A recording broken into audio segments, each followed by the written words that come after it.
আমরা আমাদের ওয়েবসাইটের লুকটা একটু চেঞ্জ করা দরকার। সো আমরা অ্যাপিয়ারেন্স থেকে থিমে চলে যাব। মোবাইলে যেরকম আপনার মোবাইলটার সব কিছুই কিন্তু থিমের উপর বেস করে, ডিজাইন থেকে শুরু করে সেম আপনার ওয়েবসাইটের ডিজাইনটাও থিমের উপর ডিপেন্ড করে। এখন থিম ভাই লক্ষ লক্ষ থিম আছে, আপনি কোন থিমটা ইনস্টল করবেন এটা হচ্ছে কথা। আমরা এমন কিছু থিম ইনস্টল করব যেগুলো মোবাইল ফ্রেন্ডলি থিম, কারণ ওয়ার্ল্ডের 63% উপরে মানুষ যে কোনো ওয়েবসাইট ব্রাউজ করার জন্য মোবাইল ইউজ করে। সো মোবাইল ফ্রেন্ডলিনেস হচ্ছে গুগলের কাছে সবচেয়ে ইম্পর্টেন্ট একটা বিষয়। এখন মোবাইল ফ্রেন্ডলিও এরকম অনেক থিম আছে, আমি কিছু থিমের নাম আপনাদের বলে দিই।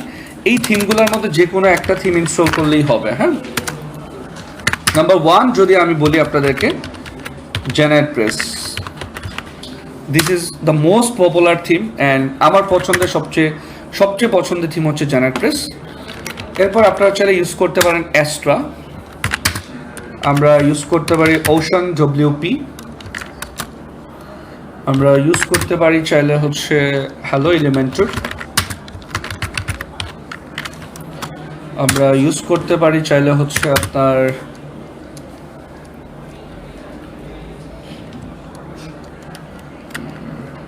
ডিভি,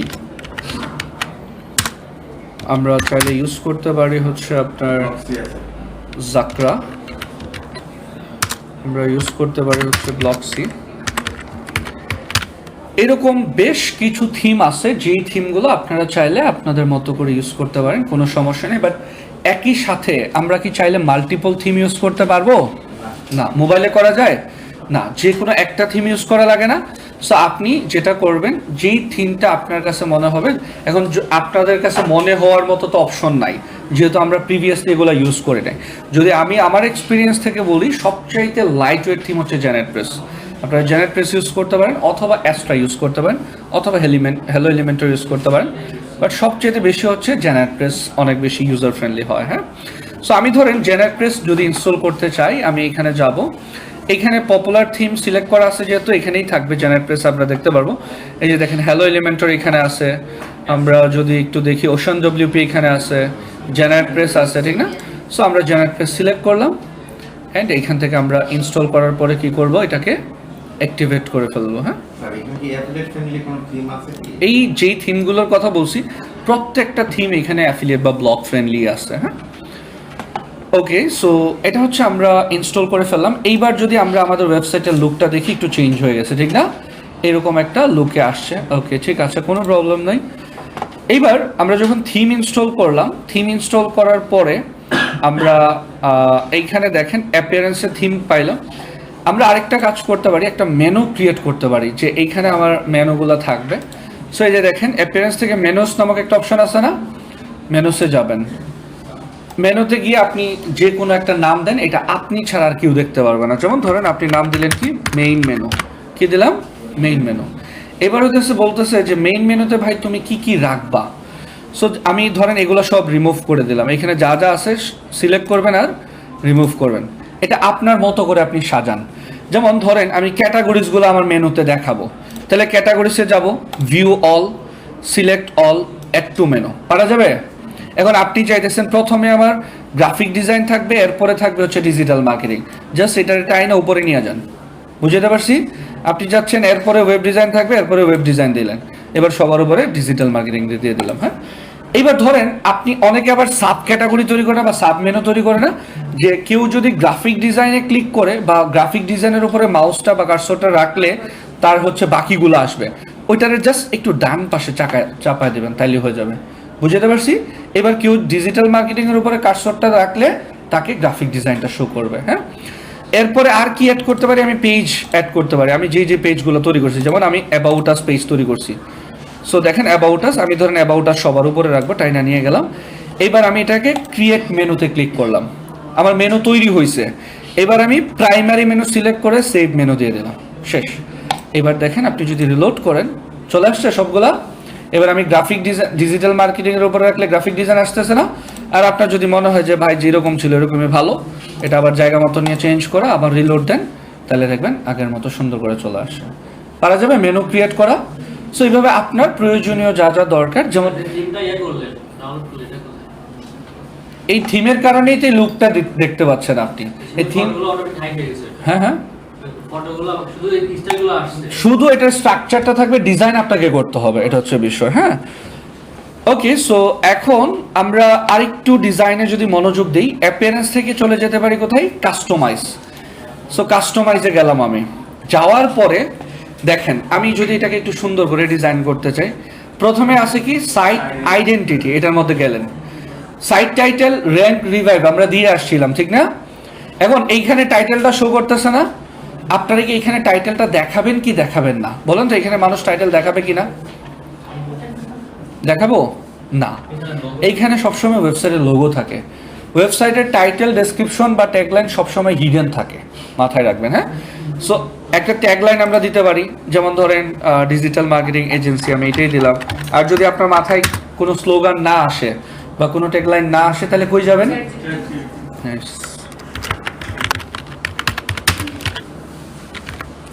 এটা আমরা হিডেন রাখলাম। ওকে, এবার হচ্ছে সাইট লোগো। আমরা একটা লোগো চুজ করি, চলেন, সুন্দর লোগো। আর না এখানে কোনো লোগো আছে কিনা, আমি যদি একটু ডেস্কটপে যাই, কোনো লোগোই দেখা যাচ্ছে না, সমস্যা নেই। আমরা জাস্ট এখানে একটু লিখে সার্চ করি মার্কেটিং লোগো পিএনজি। কি লিখবো? লোগো সবসময় কোন ফরম্যাটে হবে? পিএনজি। কেন পিএনজি? মানে হচ্ছে এটার কোনো ব্যাকগ্রাউন্ড থাকবে না, ট্রান্সপারেন্ট আর কি। হ্যাঁ, সো আমি জাস্ট আপাতত র্যান্ডম একটা লোগো। এখন লোগো কিন্তু ভাই অনেক ইম্পর্টেন্ট একটা বিষয়, মাথা রাখবেন। একটা ব্র্যান্ডের জন্য লোগো অনেক বেশি ইম্পর্টেন্ট একটা বিষয়। আপনার কাছে এরকম অনেক ব্র্যান্ডের লোগো দেখলে আপনি বলতে পারবেন এটা কোন ব্র্যান্ড, বলতে পারি না আমরা? যেমন নাইকির লোগো দেখলে আমরা বলতে পারি না? বিএমডব্লিউ লোগো দেখলে বলা যায় না? সো বিষয়টা হইতেছে, আপনি যদি ইন ফিউচার এটাকে একটা ব্র্যান্ডে পরিণত করতে চান, যে আমি এটা নিয়ে অনেক দূর যাব, প্র্যাকটিস হইলে কপি করে দিয়ে দিলেন, সমস্যা নাই। কিন্তু ব্র্যান্ডে পরিণত করতে চাইলে আমার সাজেশন থাকবে, ভালো কোনো ডিজাইনার দিয়ে আমরা কি করবো, একটা লোগো বানায় নিব।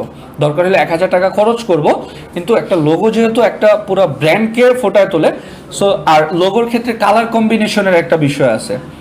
আমরা যারা ডিজিটাল মার্কেটার বিশেষ করে আমরা কিন্তু অলমোস্ট কালার ব্লাইন্ড থাকি। Colour blind in a sense যে কালারের যে এক একটা মিনিং থাকে এটা আমরা জানি না। গ্রাফিক ডিজাইনার জানে আপনার একটা মার্কেটিং এর একটা কালার তারা চুজ করবে, যে একটা মার্কেটিং হাইপ ক্রিয়েট করে এরকম কিছু একটা।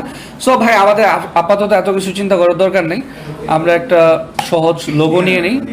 সো ধরেন এই লোগোটা আমাদের পছন্দ হয়েছে এক্সাম্পল স্বরূপ, বা হচ্ছে আমি যদি ডিফারেন্ট একটা কিছু, আচ্ছা এইটাই নিলাম। হ্যাঁ, এখন এইটাকে আমি একটা কাজ করি, একটা স্ক্রিনশট নিই।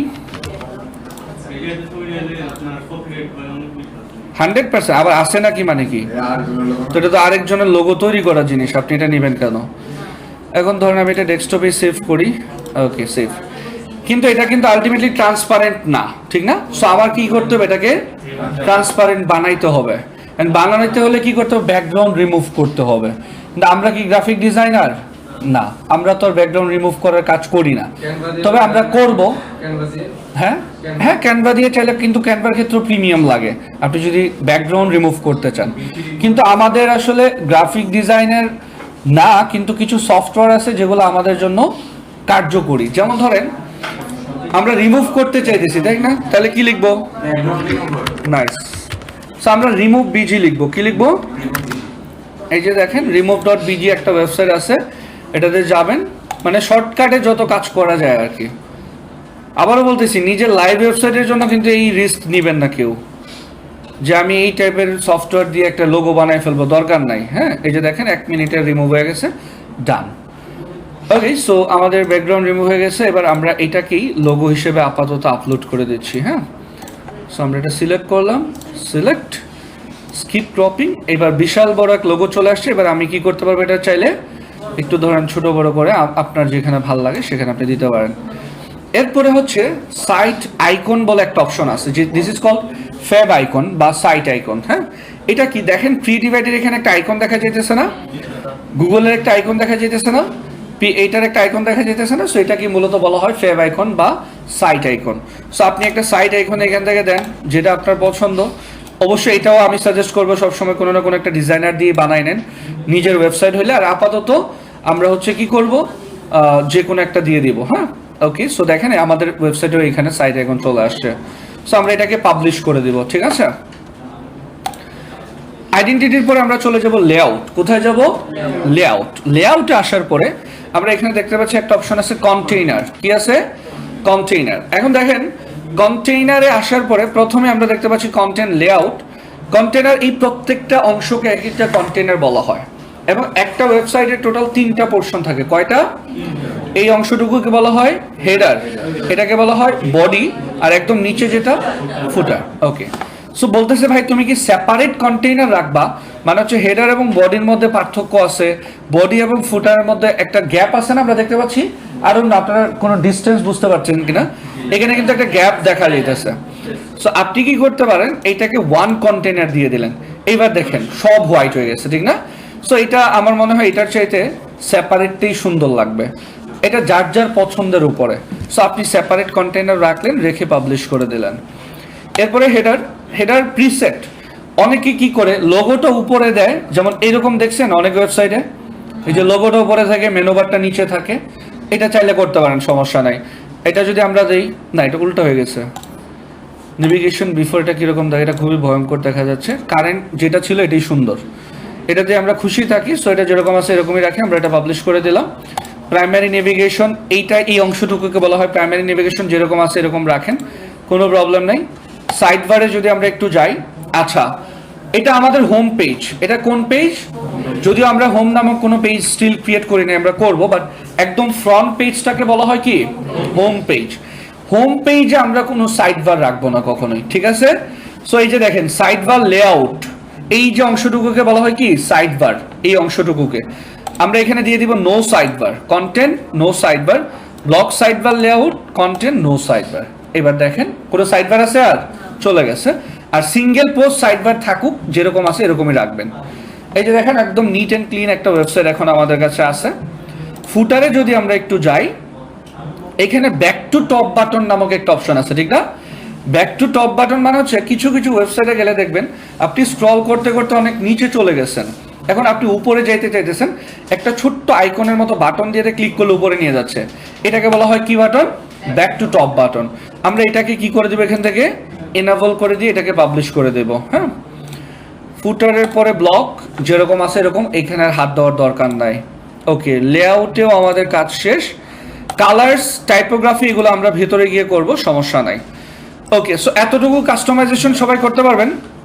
আমরা যদি এবার আমাদের ওয়েবসাইটটা ভিজিট করে, দিস ইজ আওয়ার ওয়েবসাইট। হ্যাঁ, কিন্তু আমার মনে হয় এখানে একটা পার্থক্য আমরা দেখতে পাচ্ছি, সেটা হচ্ছে এখানে কি কোনো গ্যাপ বোঝা যাচ্ছে?